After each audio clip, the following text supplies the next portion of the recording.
जो भी जिम करने जा रहा है या फिर करने वाला है, ये वीडियो सिर्फ उन्हीं के लिए, ये बहुत जरूरी वीडियो है आपके लिए। चलिए मैं बताता हूँ कैसे हमारी बॉडी जिम के लिए रेडी है या नहीं है।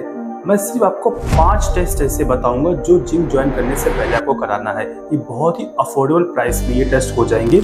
आपको ये भी पता चल जाएगा कि आप जिम ज्वाइन करने से पहले ये सब चीज़ें ठीक ठाक हैं या नहीं है। तो सबसे पहले नंबर बात करेंगे हम ब्लड प्रेशर की। ब्लड प्रेशर मेजरिंग करना बहुत इंपॉर्टेंट है। इसमें आपको हाइपरटेंशन और लो ब्लड प्रेशर के बारे में पता चलेगा, क्योंकि जिम में हाइपरटेंशन, लो ब्लड प्रेशर की वजह से अक्सर देखा गया है हार्ट अटैक, और लो ब्लड प्रेशर की वजह से बेहोशी, चक्कर जैसी कई सारी चीजें आती हैं।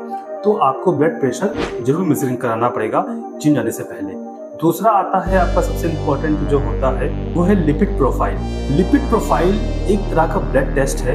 लिपिड की वीडियो इज ऑलरेडी इस चैनल पे मौजूद है, जिसमें आपको पता चलेगा कि गुड कोलेस्ट्रॉल क्या है, बैड कोलेस्ट्रॉल क्या है। अब एक एग्जांपल समझ लीजिएगा, अगर आप एक्सरसाइज स्टार्ट करते हैं और आपका बैड कोलेस्ट्रॉल बढ़ा हुआ है, यानी ट्राइग्लिसराइड बढ़ा हुआ है, उस कंडीशन में क्या होगा कि आपकी जो ब्लड वेसल्स होती हैं वो नैरो होती जाती है, क्योंकि वहाँ पे जो बैड कोलेस्ट्रॉल होते हैं वो जमा हो जाते हैं। अगर आप वर्कआउट करेंगे उस कंडीशन में क्या होगा कि आपके हार्ट में जो ब्लड प्रेशर रहेगा वो बहुत ही प्रेशर करके जाएगा, और नैरो होने की वजह से आपको हार्ट अटैक जैसी बीमारी हो सकती है। तो लिपिड प्रोफाइल बहुत इंपॉर्टेंट है एक बार जिम जाने से पहले ही। तीसरी की अगर हम बात करें, जो तीसरा सबसे इंपॉर्टेंट होता है वो आयरन प्रोफाइल का होता है। देखिए, आयरन प्रोफाइल के लिए आयरन स्टडी भी करा सकते हैं, लेकिन मैंने बात की है अफोर्डेबल टेस्ट के लिए, तो अफोर्डेबल सबसे बढ़िया है आप सीबीसी करा लीजिए। सीबीसी में आरबीसी इंडेक्स जो होता है वो आपको बता देगा कि आप एनीमिक तो नहीं है, आयरन की कमी तो नहीं है। और साथ ही सीबीसी तो वैसे भी एक बहुत ही अच्छा मार्कर है डायग्नोसिस के लिए, तो वो आप करा के देख सकते हैं कि आप में आयरन की कमी तो नहीं है, किसी तरह का एनीमिया तो नहीं है।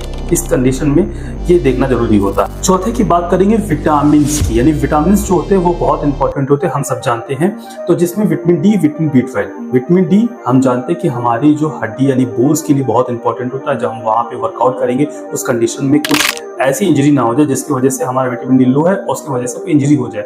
विटामिन बी12 जो हम जानते हैं कि मसल्स के लिए और हमारे नर्वस सिस्टम के लिए बहुत इंपॉर्टेंट होता है, तो वो भी मेजरिंग करना बहुत इंपॉर्टेंट है। ये सारे पैरामीटर अगर आपके बेस्ट हैं तो आप आराम से जिम ज्वाइन कर सकते हैं। उसके बाद अगर हम बात करें कि थायराइड प्रोफाइल टेस्ट की, थायराइड प्रोफाइल में हम जानते हैं कि थायराइड हमारा पूरा मेटाबॉलिज्म को रेगुलेट करता है। अगर उसमें कोई इशू आती है तो उसको देखना बहुत जरूरी है। लिपिड प्रोफाइल की और थायराइड फंक्शन टेस्ट की ऑलरेडी इस चैनल पे वीडियो मौजूद है, आप जाके देख सकते हैं। लेकिन ये 5 टेस्ट, यानी अगर हम ब्लड प्रेशर को भी मेजरिंग करें तो ब्लड प्रेशर हो गया आपका, लिपिड प्रोफाइल हो गया, आयरन हो गया, विटामिन डी हो गया और आपका थायराइड हो गया। ये टेस्ट कराने के बाद ही आप जिम ज्वाइन करें। अगर आपको लगता है कि इन सब में कोई और भी इंपॉर्टेंट टेस्ट कराना चाहिए तो आप मुझे कमेंट करके पूछ सकते हो और अपनी राय भी बता सकते हैं कि आपको किस तरह का टेस्ट और कराना चाहते हैं। Thanks for watching.